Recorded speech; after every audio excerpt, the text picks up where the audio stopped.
all generations, all generations, all branches of service, all causes of death.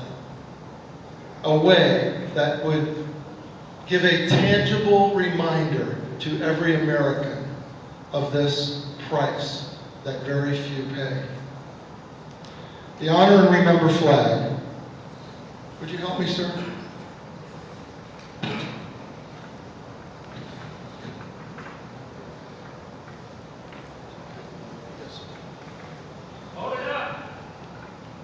The Honor and Remember flag, as I said, was unveiled.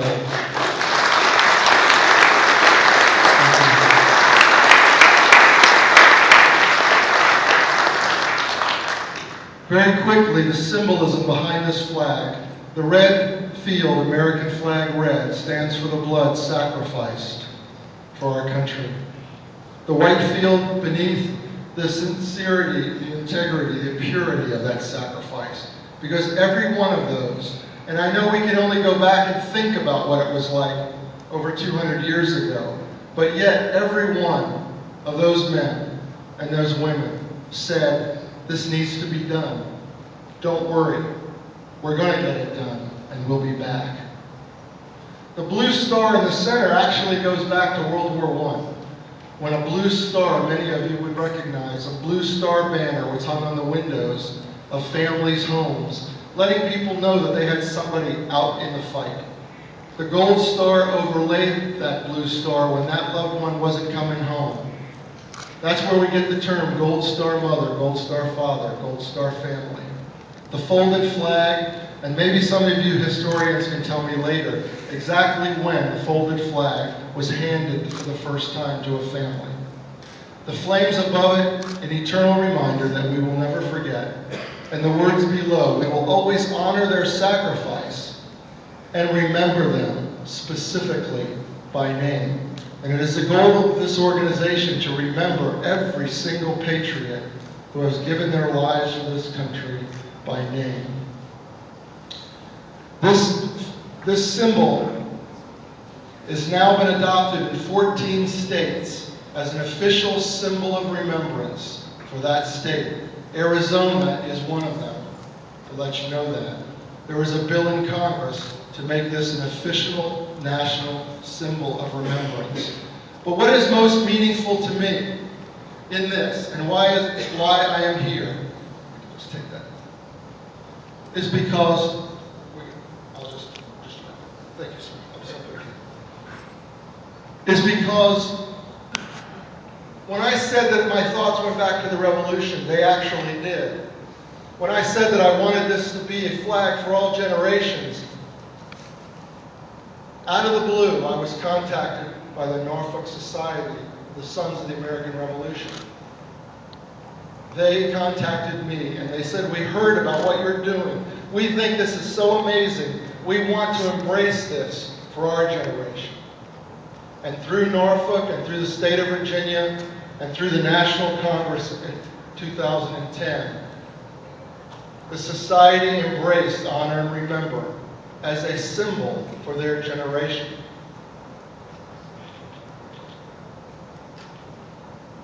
And it touched me so deeply that the reality would become evident, that this truly would become a flag that recognized those heroes who have laid themselves down for all, regardless of when. And so I am honored to be on this stage for that reason. But today, I needed to give you a history because as an organization, I mentioned those words, honor and remember. And it is our responsibility to remember each individual by name. The flag was designed so that it could also be personalized. And because of the endorsement, because of the embracing, because I need to show that this generation is as important in the founding of our freedoms as the generation is today. And so I have a special presentation to kind of show you what can be done and what is being done for the generations of Iraq and Afghanistan and Vietnam and Korea and World War II and World War I and now the Revolutionary War. And I would like to ask Dr. Lewis Newton to come forward. George, I'm going to join you.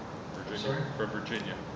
I'll join you when you're ready. Oh, come on. Are you Phil? Yes. Come on, Phil. We were looking for Phil earlier. Everyone, Phil is the president of the society in the Virginia, state of Virginia.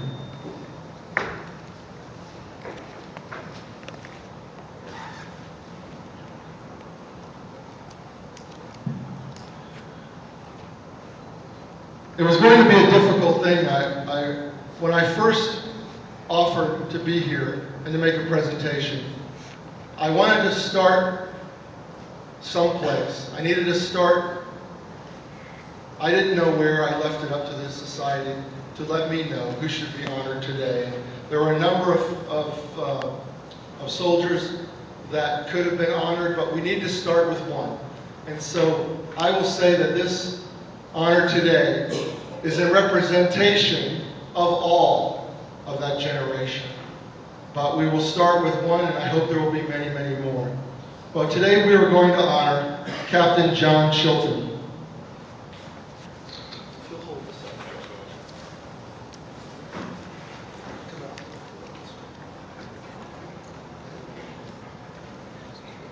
There are several reasons after I found out about Captain John Chilton that were especially meaningful to me.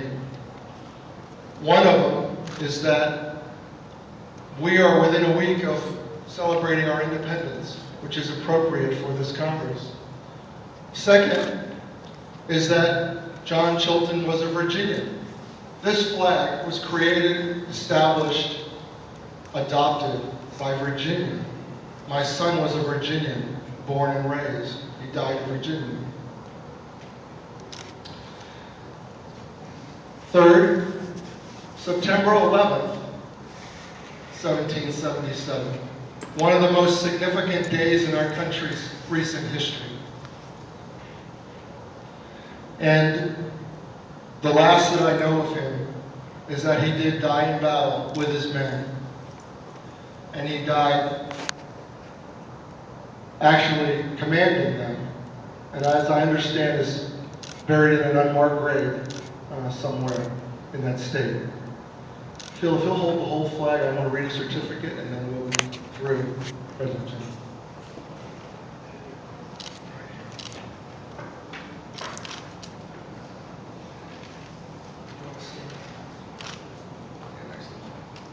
This honor and remember flag is presented with eternal gratitude and respect in memory of Captain John Chilton. With this flag, we honor this patriot's unwavering dedication and remember his selfless sacrifice. By displaying this symbol collectively as a nation, we humbly recognize the enormity of your loss and respectfully say thank you.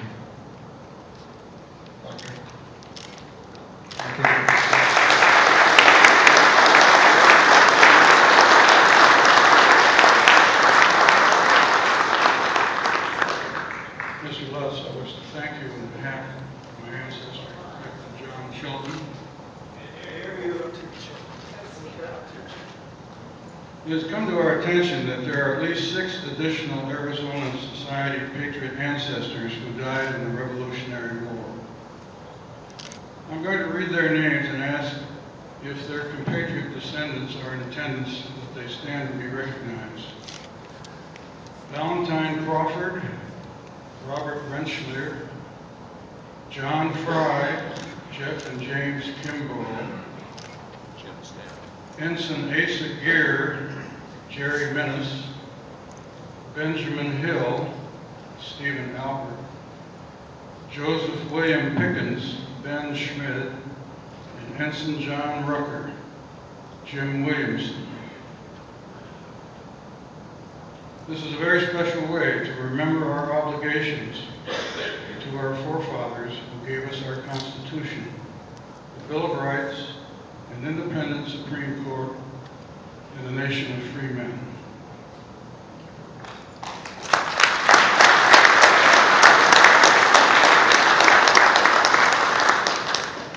Ladies and gentlemen, again, I'm Phil Williams. I'm the president of the Virginia Society, Sons of the American Revolution. First, I'd like to take a little credit, not that I was involved in the process at all. Bob Bowen, Mark Brennan, our predecessors, and Matt Hogendoler from the Norfolk chapter, who met George and took up this cause and moved it up the echelons to get national support.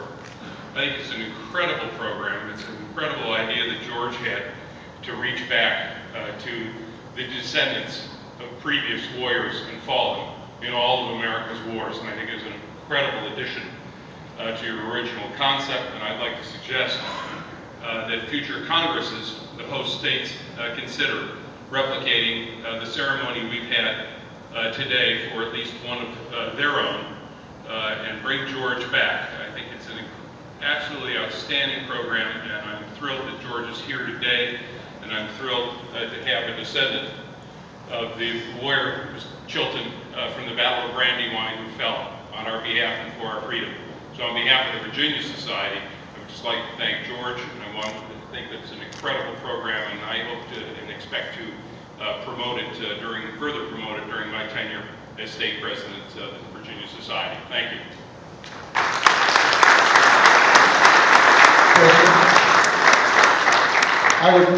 President General, I would like to gift you with a coin, an honorary member coin, and appreciate your support and all you're doing to further your message. Thank you. We have a table outside. If anybody has any questions, we'll be here all day.